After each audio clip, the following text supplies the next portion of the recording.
For more, Ahmed Ali, although joins us now live in the studio. So, Ahmed, is this Saudi justice at its best? Well, this is the first time, Andrea, this is the first time that the prosecutor admits that Mr. Jamal Khashoggi was dismembered and parts of his body were taken outside the consulate. It's also interesting that he said a kind of a basic picture of the local collaborator that Turkey was asking to deliver or to reveal the identity of this collaborator. Now they're saying that they're revealing this. And also it's very interesting that they're saying that Jamal Khashoggi was drugged before he was killed. So all these information come ahead of the symbolic funeral that they, in Turkey, tomorrow on Friday, they're going to have a symbolic burial, a symbolic funeral in Fatih in Istanbul.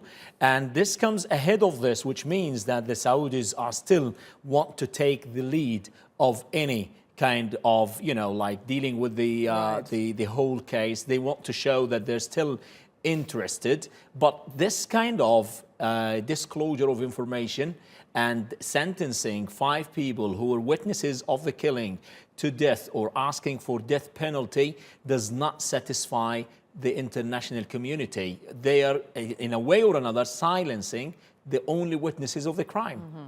And I mean, that's really the case here.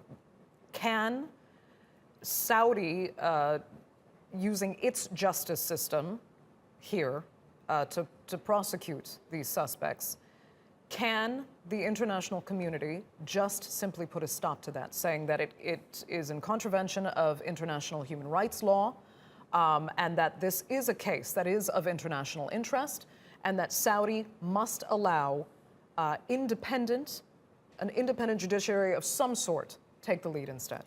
If it was a crime that was perpetrated on the Saudi soil in the borders of the Kingdom of Saudi Arabia, then this would be feasible. But the problem here, you have another dimension of the story, which is a consulate of Saudi Arabia on Turkish soil. It's a violation of a sovereign country. And by all means, the Turkish officials should be involved in any of the investigation. And that's what Turkey was asking for from the very beginning.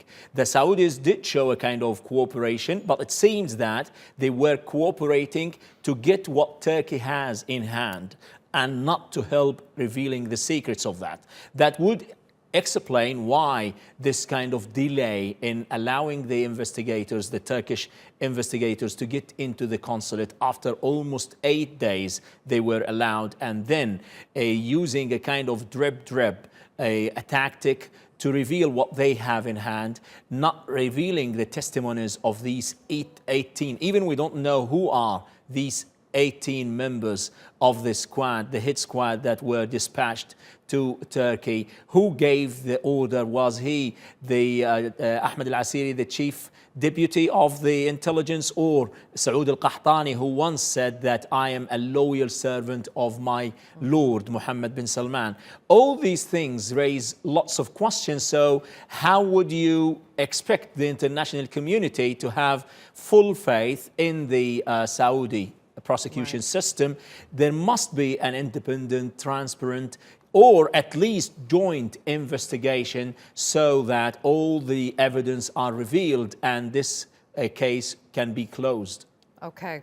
Ahmed, we'll leave it there for now. Thanks so much for that. We can speak to Tariq Sharkawi, who is the head of